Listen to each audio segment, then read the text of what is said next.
You look out into the night sky and the galaxy, and there's so many planets and so many stars and so much stuff out there, and the probabilities that there's other life out there seem higher. So then the question is, why do we not see anything else?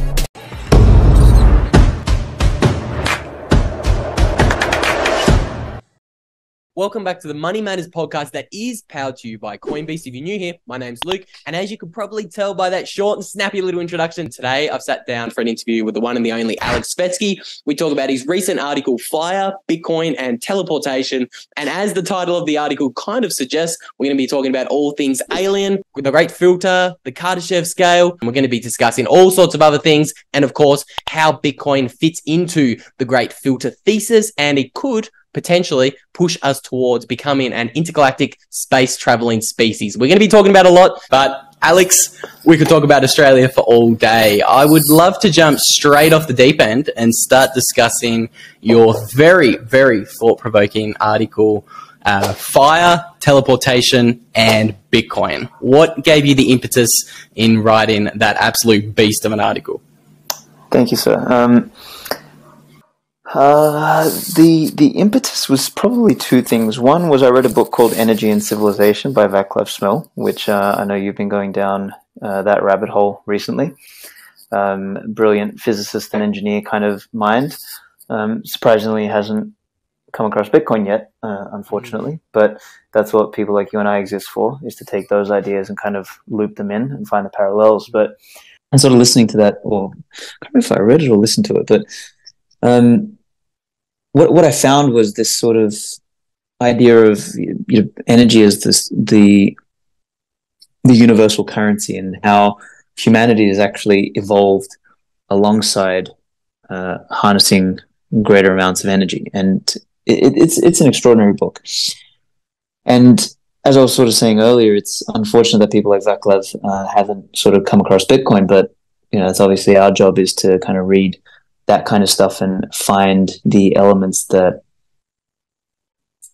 come across and that map over the things we've learnt and understood about Bitcoin. So anyway, that sort of inspiration, alongside some other things, I think planted the seeds. And then what sort of triggered the name and the idea was an offhand conversation I was having with Francis and Madex while we were in Miami during Bitcoin 2021, and I think it was Francis that sort of said something offhand. He was like, people don't realize how big Bitcoin is. There was like sort of fire, and then nothing that significant happens until Bitcoin, and probably nothing ever that significant going to happen until teleportation.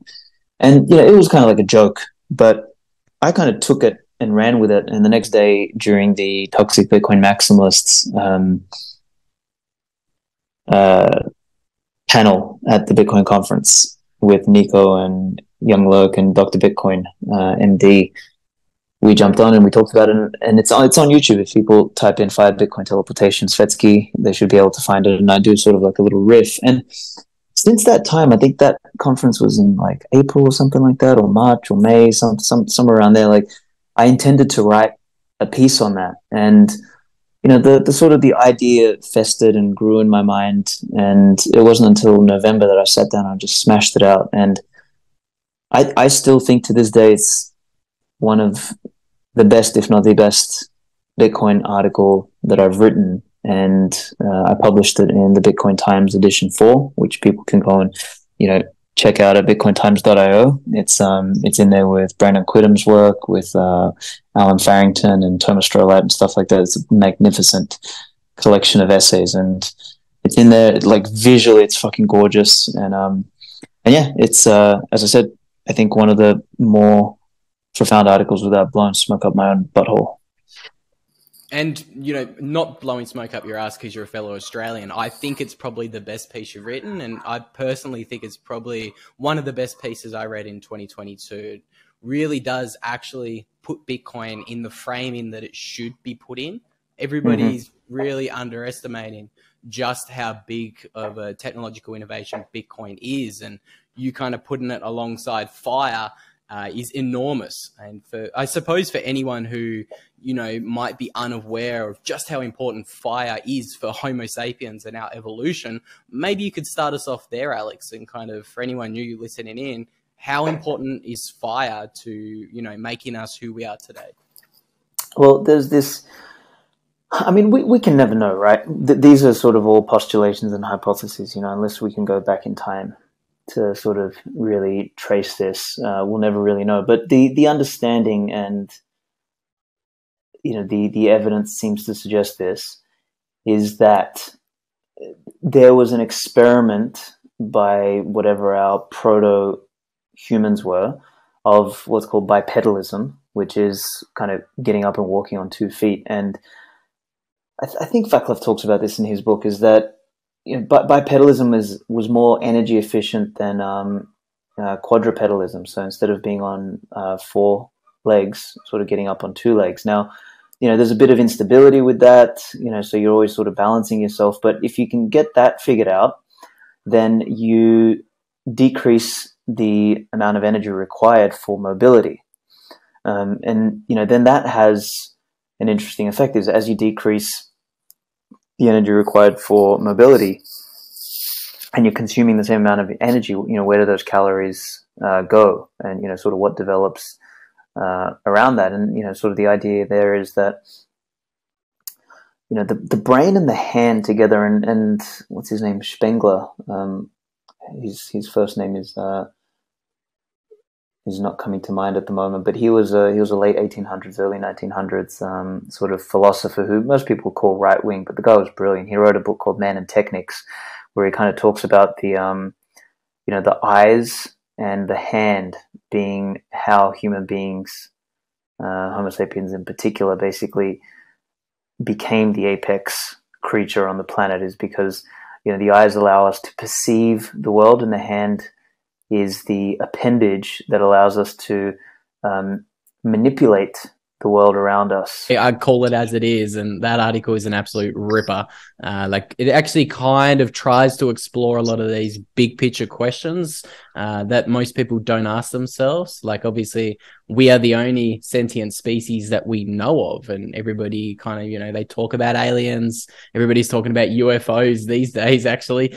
We've all seen the recent videos flying around, but nobody stops to actually ask themselves the question, why is it only us?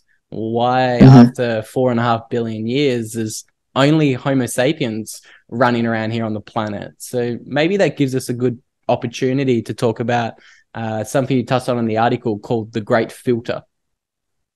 Yeah, so this one is so I did a shorter Great Filter dedicated article for Bitcoin Magazine. Actually, I think it was a few months after I wrote this one or something like that. It was in the Moon edition for Bitcoin Magazine. And I think it's more in-depth in this piece in Fire Bitcoin Teleportation. And the concept is, you've got this Fermi paradox, right? And that's the idea that you look out into, the night sky and the galaxy, and there's so many planets and so many stars and so much stuff out there. And, the probabilities that there's other life out there seem higher. So then the question is, why do we not see anything else? And there's all sorts of theories, but one of them specifically is I think the guy's name was Robin Hanson or something like that. He put forward this idea of the Great Filter, which is a sentient species has to go through a whole series of steps before it can become intelligent enough to build technology and tools such that intergalactic or interstellar communication can occur. And he's got, I think it's 8 steps in his Great Filter. It's like, a distance from the sun, and then, a level of, oxygen, nitrogen, sort of like a gaseous atmosphere.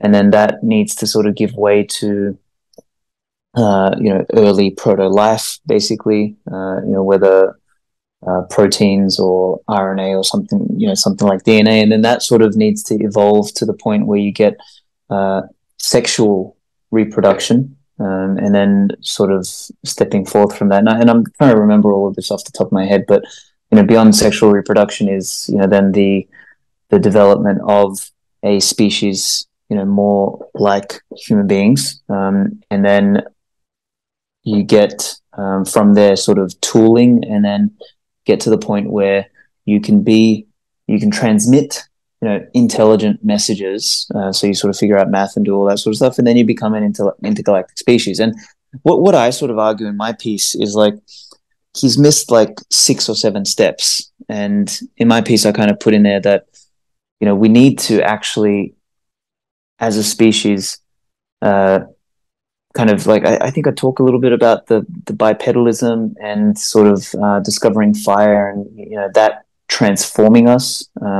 So that way more energy is actually being channeled to the brain. You have the development of the eyes, and you have the development of the hand.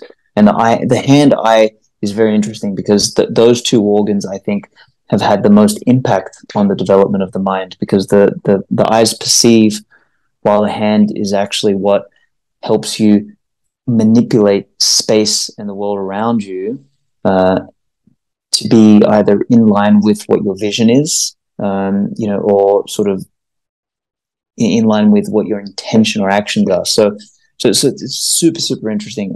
Spengler writes about that in his book Man and Technics, which I really highly, highly, highly recommend. And anyway, in there I sort of talk about like, hey, we need to discover money. We need to discover a means for cooperating as a species. That is actually a fundamental step on this sort of series of steps to get through a great filter. And then, from that, there's some other things like, we need to develop technology great enough to, potentially fly and all that sort of shit. But in there, I make the argument that we're racing against time, and a couple of the potential threats, particularly in the Great Filter context, is that we might get wiped out by an asteroid. We could turn the world into like some dystopian fucking gulag, which we tried to do over the last couple of years and still trying to do. We could, I don't know, accidentally spawn some sort of AI that obsoletes us, which we seem to try to be doing as well.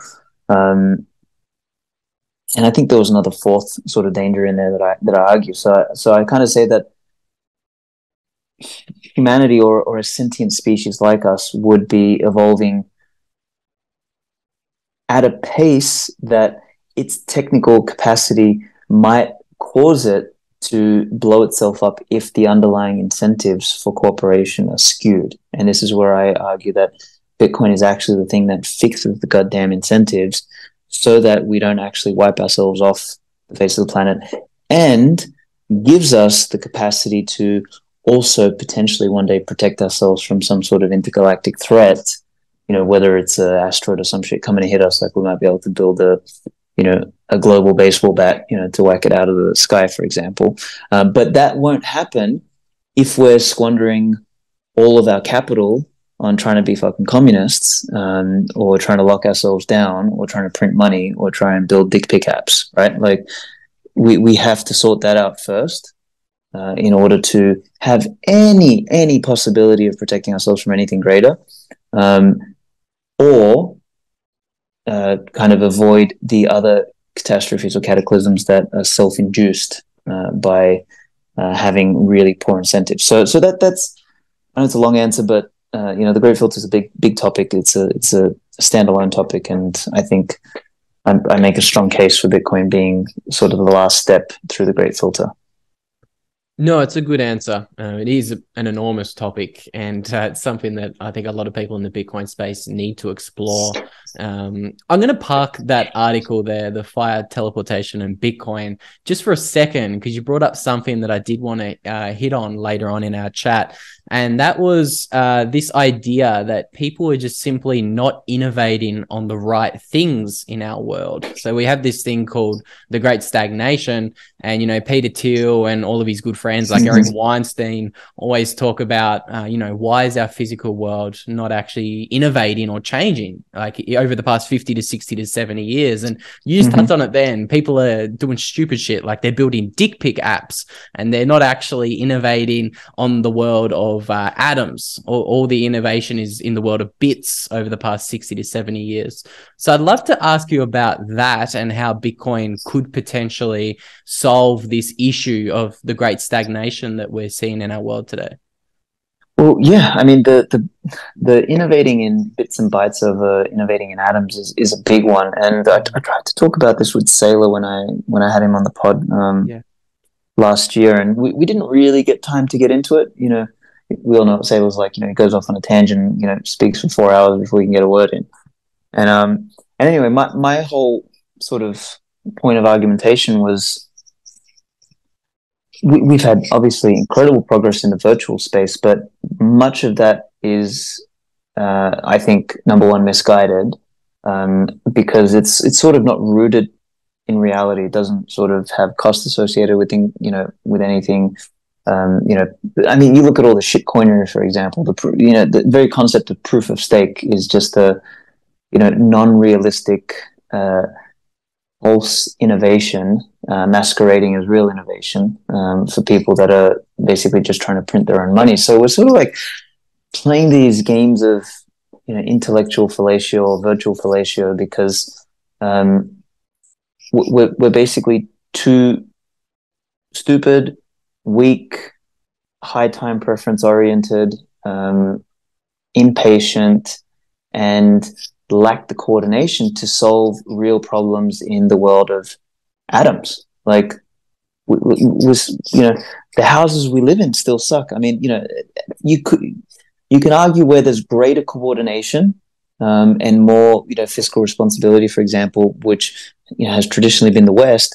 You have good architecture. Like if you want to go see really bad architecture, go to South America, go to fucking Africa, go to the Balkans, like go to Turkey, go to all those fucking places. And you'll see, like, I've traveled through all of these places, the doors don't close properly, the fucking windows don't work, like the electronics are fucked up, the power's always going out and all that sort of stuff. But unfortunately, it's coming to the West. And what that means is it shows a lack of competence in the coordination. So it's a lack of competence in the skills required to actually do something, because we seem to be getting dumber, but also a lack of coordination that is required in order to bring people together to actually execute on, a mission or building something or delivering something. And, what is the tool used for coordination? Money. And I think the more we break the money, the more retarded we collectively get. And all we can do then is kind of like, I've used this analogy before, is that, that Indian bodybuilder who's pumped up his biceps full of synthol, right? The guy looks like a fucking retard, and that's basically what the global economy is at the moment. Is this like synthol, out of shape, deformed, pumped up version of a bodybuilder that thinks he's big, but we've only just got money just going to the quickest Ponzi pump and dump that can be developed in order to turn VC money into something else, and then sort of it all sort of filters upstream from there. So it's a really, really, really weird place that we're in, and as we all say, I think it's a function of having broken money, basically. No, I definitely tend to agree with that. And that it was actually, I think he did 3 different interviews with Saylor that was posted on the Bitcoin magazine feed. They were brilliant. So I would encourage the listener to go and check those out. Did you do that in one sitting, or did you record? Yeah, that was one sitting, 5 hours, bro. Oof. That's savage. And I definitely wanted to ask you about a very interesting topic in that discussion, because you very, very, very rarely see Michael Saylor actually speechless after being asked a question. But you kind of posed a really interesting question. You guys were talking about the topic of matter versus, what matters. And I think this kind of dovetails along this kind of discussion of technological stagnation or just simply technological progress. And you make a really interesting point in there. Let me know, but completely misphrase this, but you're kind of saying something along the lines of we've seen really, really rapid and enormous technological advancement as a civilization over the past 500 years, but morally we haven't seen the same progress. So I would love for you to expand on that topic of matter versus, actually what matters. Yeah, so the idea is, matter is the study of the material realm, and sort of what matters is more metaphysical in nature. It's, it's concerned with what you do and how you do it, and who you are in the process of doing it, right? So, the former being in the material realm, sort of the study of matter is, engineering or science or mathematics or something like that. Whereas, what matters might be theology, philosophy, psychology, these sort of intangibles. And what's interesting about the two is that in the study of matter, progress means like moving forward, things changing, getting better and faster and adapting and all that sort of stuff. Whereas in the other one, in the study of what matters, progress is really like, if you make progress and you change a lot, you're actually doing something wrong. The study of what matters should sort of, should display a common thread, or like a golden thread, if I'm going to use Jordan Peterson's sort of work. It's like principles generally stay the same. And those sorts of principles were figured out by people in the ancient times, figured out by people in the medieval times, figured out by people in the later feudal times, figured out by people in sort of the modern age. And the ones that are most consistent are generally most true. Now, when you try and apply the lens of when you try and apply the process or the ideology of matter onto what matters, and you try and make it progressive. I mean, that's why you have progressives, right? Like, they believe in treating morality like fucking metal or steel, like let's just progressively overload the steel, add carbon, and turn it into something, like add carbon to iron and turn it into steel, right? Like, let's add hormones to dudes until they turn into women, or let's like, it's madness. So I think sort of each of them have their own methodologies, and they sort of live in different realms. And I think part of where the error has gone is that we've seen so much progress in the study of matter that we've tried to transpose that onto the study of what matters, and we've kind of lost ourselves in that. Like, everything's become relative, everything's, there's no such thing as morality, there's nothing objective, for example. Like, all of that kind of stuff has brought us to a place where nothing actually matters, right? Like, and that's the problem that we're facing today more than anything else, is that nobody believes anything matters, and you sort of find yourself in a state of nihilism. And we can talk about why I think Bitcoin fixes this, but like, I just think this is a really important point. I actually wrote an entire article dedicated to this when I was doing my Jordan Peterson series, and I think it's the second or the third article in that series. I think it's Bitcoin Chaos and Order. Yeah, that's the one. Yep. So anyway, thank you for bringing that one up, because I think it's a really important point. No, it really is. It's up there with the Fire, Bitcoin, and Teleportation one for me. I thought it was a really interesting article. Talk about a little bit why you think Bitcoin could fix that before we jump back into the discussion on aliens and the Great Filter. Yeah. My guess, and my new book actually that's going to come out in a couple of months, The Bushido of Bitcoin. That one I kind of try and ask the question about, like, a moral dimension to the universe, and what impact does Bitcoin have on human beings and their behavior, and can we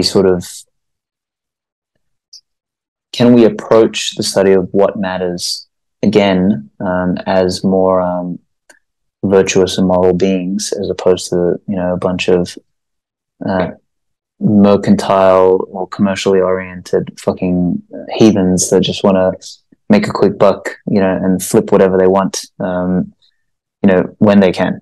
So anyway, to sort of answer your question, I think Bitcoin helps with this. It might not fix it entirely, but it helps with it because of like the real risk of loss in the material realm and sort of the lack of being able to socialize poor behavior and losses on someone else.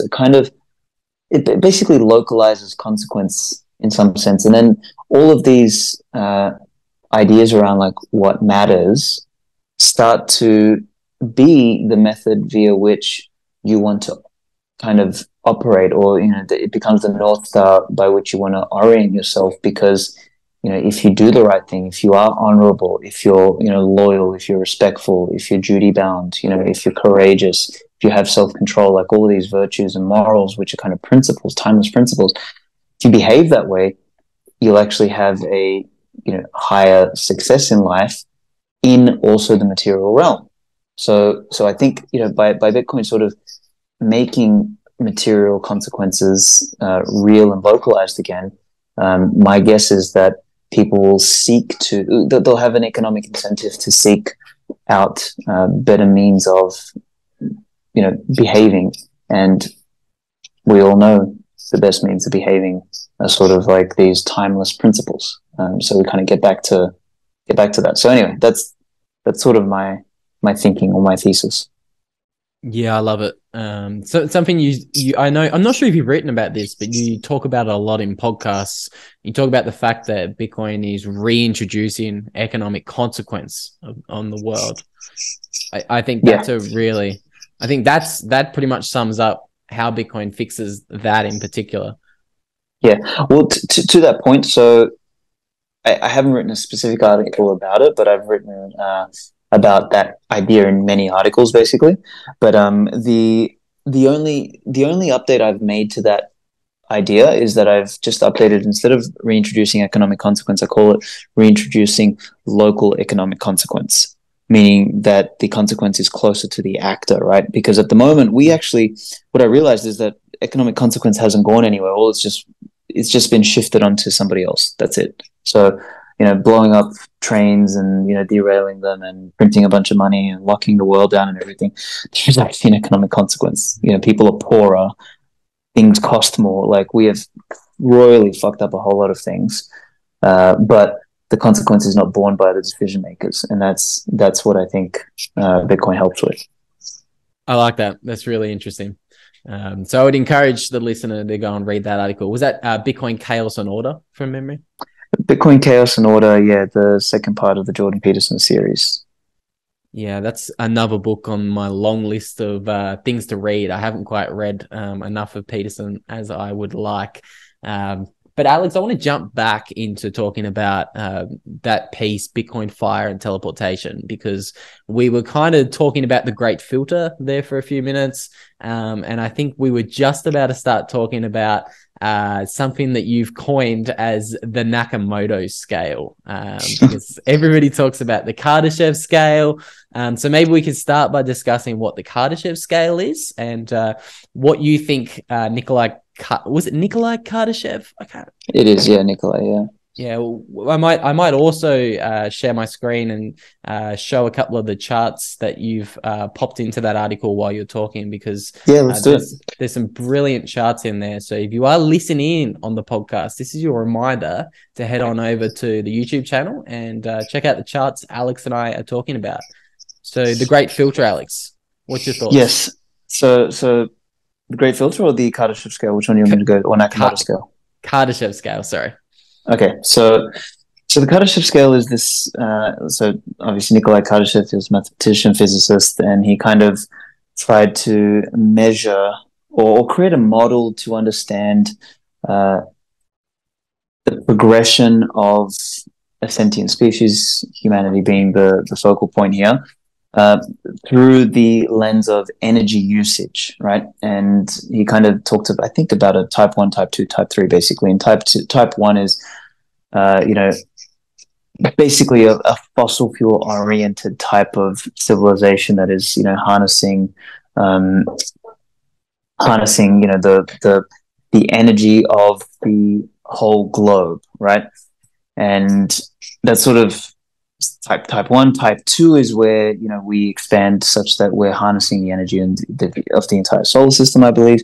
And type three of the capable of harnessing the energy of the galaxy. I think that's sort of the scales. Now, they're huge leaps, like incredibly large leaps between the thing. And modern physicists like Michio Kaku and all that sort of stuff, which, I mean, I'm sure he's a physicist and all, but Jesus Christ, it's painful to listen to sometimes, because they've gone out and done like type 4, type 5, type 6, multi-dimensional, this and that. And they're just like fucking basically no different to sci-fi writers at this point. It's embarrassing to listen to. But my whole point is that, look, we're never gonna harness energy properly if we're not pricing it properly. First of all, like, it's just ridiculous. And this is, a lot of physicists piss me off about this, is that, half of them are climate hysterics that, on one hand, recognize something like the Kardashev scale, which talks about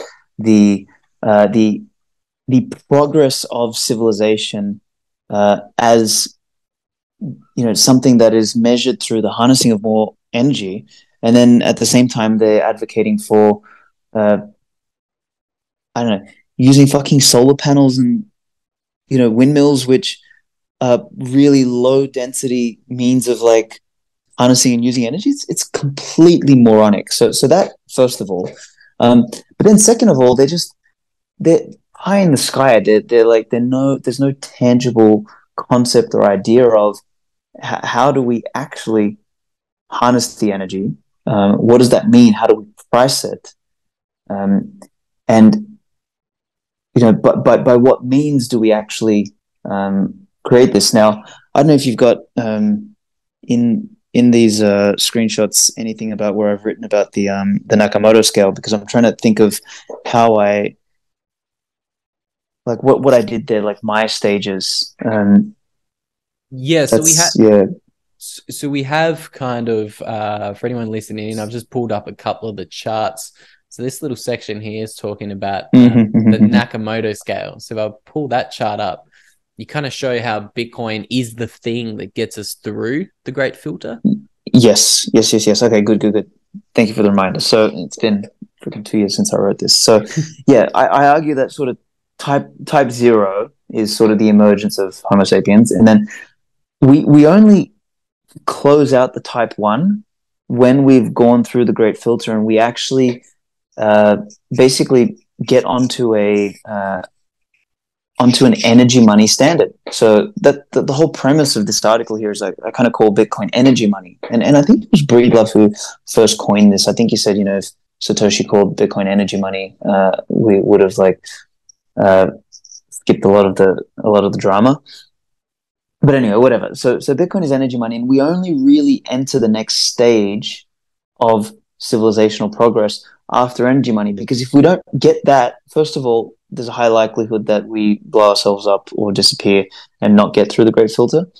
But more importantly is we will never master energy until we get on an energy money standard.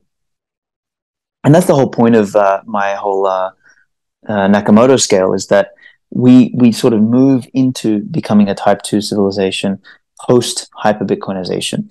And then I don't even bother talking about what is then post type 2 and sort of emerging into type 3. I don't fucking know. And anyone who says they know, and anyone who wants to build a model and start conceptualizing, type 4, type 5, type 6 is just they're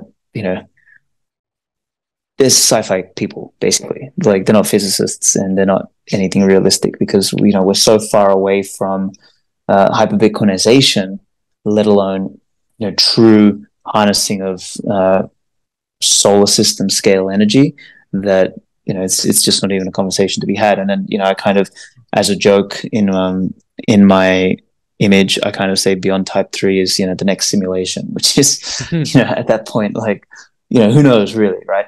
So that's kind of the way I kind of view it, and I think that that's a better scale than the Kardashev scale, which talks about these things conceptually but doesn't have any relationship to actual energy usage or the means via which we measure and value energy, which has to be energy money. Like that's the big piece that's missing from all of this stuff.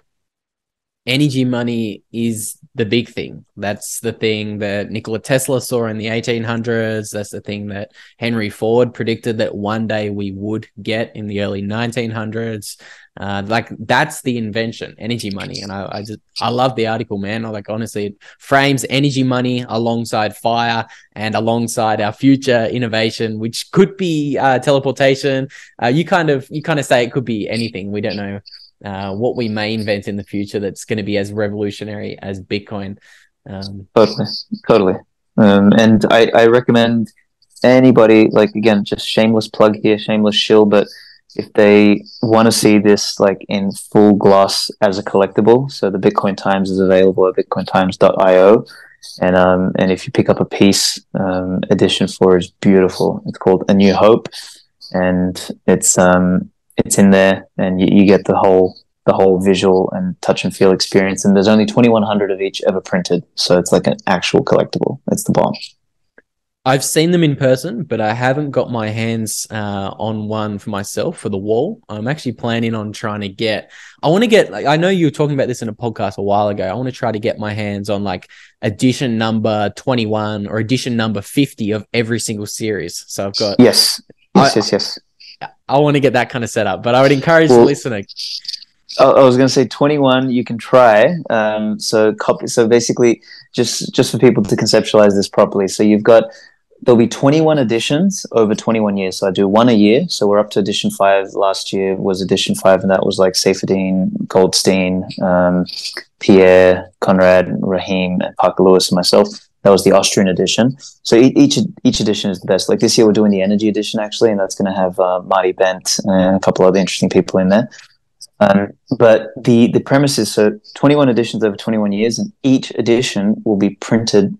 There'll be 2,100 prints of each edition, and they're uniquely numbered on the back. So as you said, like you want to sort of match the number. So I know Mark Moss, for example, buys issue number 10 of every edition.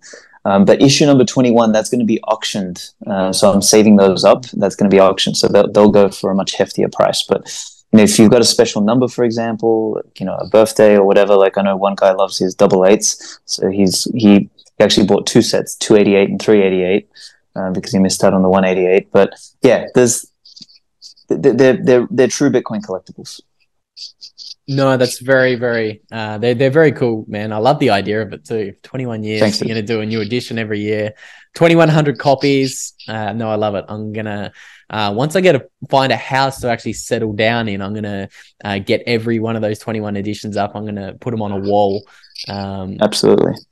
But maybe that gives us a jumping off point to talking about the next topic I want to discuss. The reason I'm not settling down or, buying a house right now is because I think the next few years are probably going to be the most chaotic years in human history. And that's something you explore in a lot of your writings and work. And in this piece, Fire, Bitcoin and Teleportation, you talk about something called the Great Transition. You and I are both kind of digital nomads, I believe. We've both left Australia for pretty good reason. And I don't want to speak for you, but I don't have any intention on moving back to Australia until we actually transition onto a Bitcoin standard. And that's because I believe the next few years are going to be pretty chaotic, pretty turbulent, pretty volatile, and I personally want to be pretty nimble. So maybe you can talk to us about what the Great Transition is. Yeah, so I mean, I think about this process of going from where we are today, which is hands down clown world, and where we end up post Bitcoin standard, and essentially the transition I kind of count as it started in 2008 with the release of the white paper, October 31st, or arguably it started Jan 3, 2009, whatever you want to call it. Like, maybe that's a better starting date because that's when the first block of Bitcoin, the Genesis block, was mined. And the Great Transition will go on until we're into hyper Bitcoinization. Now, I don't know whether that's going to be until 2140 when the last block is mined, or sorry, not the last block, but the last block reward, is mined. I don't know if that's going to be sooner or what, but basically we're going to go through this transition where the paradigm has to fundamentally shift. Like we live in a fiat world. Things are backwards. Like the incentives are all skewed. And I think it's fundamentally incompatible with how the world will function on a Bitcoin standard, because Bitcoin is so much more than a technological revolution. It's a social revolution. It's an economic revolution. It's a behavioral revolution. It's all of these things. It transforms fucking everything. And I shouldn't use the word revolution anymore. I'm trying to stop saying that, because the actual meaning of the word revolution is something that doesn't change. We've kind of, the leftists and progressive have fucked that word up. That the revolution around the of the Earth around the sun means that there's a stable center point, whereas revolutions come to mean overturning stuff. So let me say transformation, right? So Bitcoin is a transformation of all of these sorts of things. So the Great Transition, or the interregnum, which is sort of a word that was used for the period between two kings, is going to be messy, and this is the thing, we've got to live through this, right?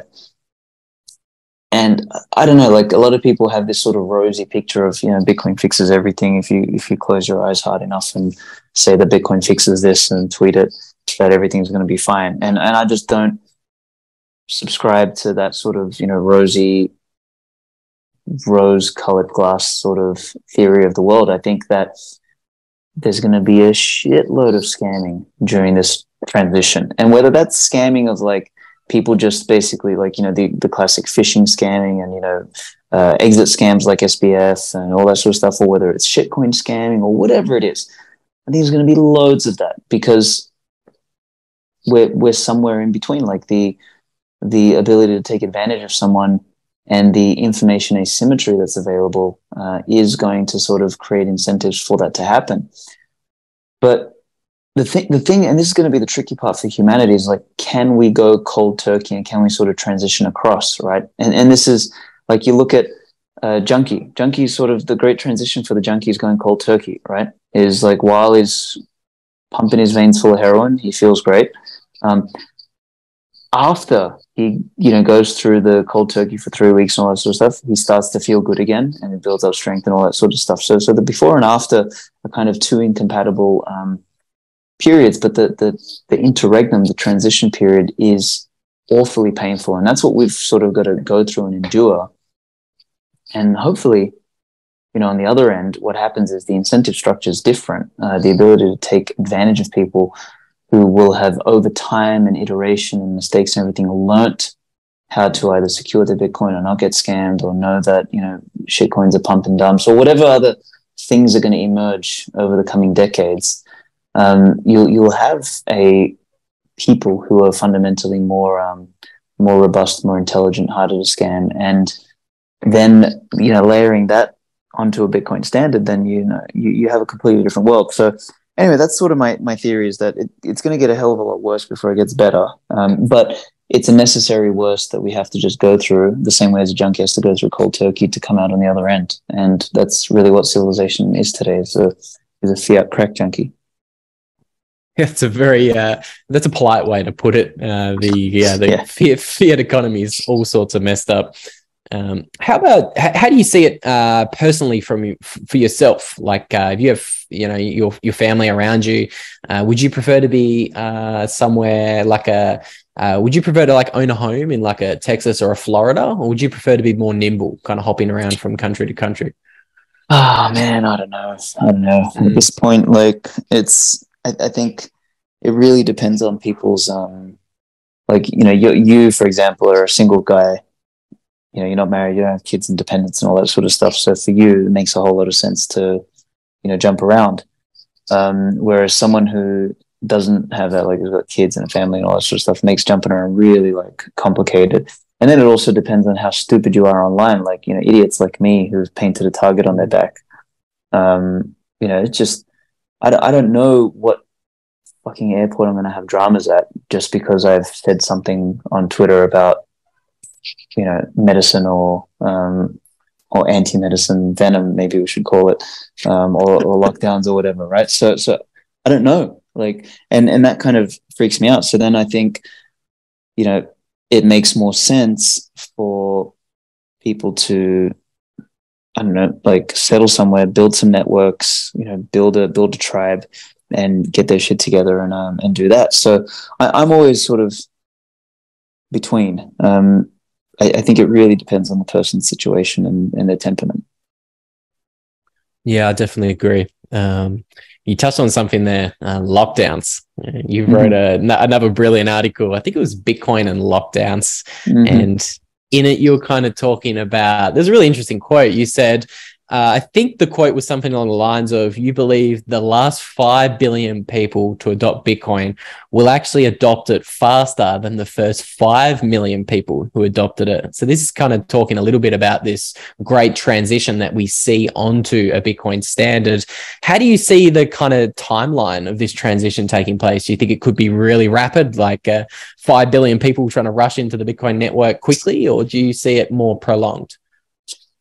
Yeah, this is interesting. When I wrote that was 2020, right? And and here we are 2 years later, maybe almost 3 years later, and my thinking's evolved a little bit. Maybe it's not 5 million, 5 billion. Like maybe it's the last 5 billion is as quick as the first 500 million. That might be a little bit more accurate, perhaps. Who knows? But what I was trying to point out at that point was that once sort of the threshold is crossed, where we move from people wanting Bitcoin to people needing Bitcoin, you get a very, very fast paradigm shift. Now that could well happen actually still, because I'm about to release an article for Bitcoin Magazine in a couple of weeks. So it'll be end of Feb. That's called my 3-generation theory, which is an attempt to kind of tell people that, hey, as much as we want to project technological adoption curves onto Bitcoin, it's a socioeconomic phenomenon as much as it is a technological phenomenon. So that takes a number of generations to filter through and become the norm, which means, generations have to sort of filter out and die off. And, kids need to kind of, the ones who grew up at the, or were born at the same time Bitcoin was, in 2008, 2009, like they didn't know of a world before Bitcoin. Like they're the ones who's, when they hold the resources in 20 or 40 years, like, 1 or 2 generations from now, that the way they treat Bitcoin will be very, very different. Now, will that mean that, that's the point at which this last 5 billion comes on? Maybe. And then that's sort of where we get like a real fast, like, powerful sort of paradigm shift. Maybe, I don't know. But that was kind of what I was referring to. So, it may still stand. It may be that the first 5 million took, 5 years. The first 500 million is going to take 15, 20 years. And then the next, billion or two might take, another 20 years. And then we sort of reach a tipping point where then the last 5 billion are in a matter of a couple of years. And, maybe my original theory stands true. I hope I'm alive to see whether it comes true or not. That'll be really epic. You and me both. I think it's certainly directionally correct. I think the last 5 billion people are going to come onto the Bitcoin network pretty quickly. Alex, we've got a hard stop coming up. You have so many good articles. You've even got a book that we didn't even get a chance to dive into today. So I'm going to have you back on the podcast at some stage. But give the listeners a little handoff. Where can they find you online? So thank you, my friend, for having me on. Let's definitely do a part 2 if you like. We can go dig into some more pieces. And if you want to do a whole series, we can do that too. Happy to jam with you as much as you want. There's lots of material to dig into, but basically people can find me on Twitter at Svetsky Writes, so like writing, WRITES, or if they just type in svetsky.info online, they'll get to my link tree, and there's a bunch of links to things there. Depending on when they're listening to this, if they want to support the Bushido of Bitcoin, which is the new book that I'm writing, they can go and I'll have a little crowdfund on Geyser for that, so people can use some sats to pre-buy or pre-order the book. And then I would love people to support the Bitcoin Times and go and check that out. So bitcointimes.io.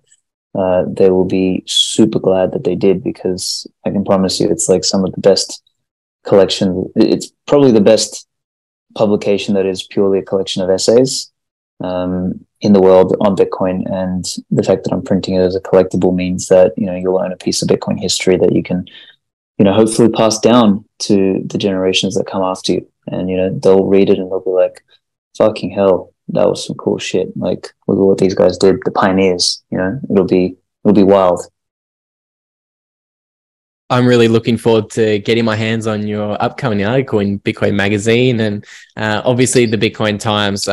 Alex, thank you so much for coming on. It was honestly a pleasure having you on the podcast. Your work really has inspired a lot of my articles, and actually a few of your articles have actually inspired a chapter in my soon to be released book as well. So yeah, so not just blowing smoke up your ass because I'm a fellow Australian. Your work is profound and it's had a big impact on me. So keep doing what you're doing, keep writing, and I'm gonna have to get you back for a part 2 because there's so much more to explore.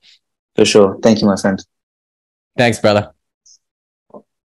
So what did you guys think of that interview with Alex Svetski? Do you think we're a little bit crazy, or do you think Bitcoin is the answer to pushing us through the great filter? Let me know in the comments down below. And if you enjoyed this one, feel free to slap a like on it, and make sure you subscribe to the channel because we have a number of very thought-provoking interviews coming up. I'm actually getting Alex back on the podcast to discuss this puppy right here. Alex wrote a book in 2022 titled The Communist Manifesto, and I think breaking down this book is going to be very important to do in 2023 as we have communism spreading the world. So if you want to stay tuned for that interview, subscribe to the channel and make sure you don't miss our upcoming interviews with Luke Broyles, Eric Kaysen, and of course Jess Hodler from Plan B Passports. I have a number of crackers lined up for you guys in the not too distant future. Before we close this thing out, I want to quickly thank today's show sponsors. If you're going to the Bitcoin Miami conference in 2023, it's only a couple of months away, and you guys would probably want 10% off your tickets. You can get that 10% discount if you use a promo code COINBEAST.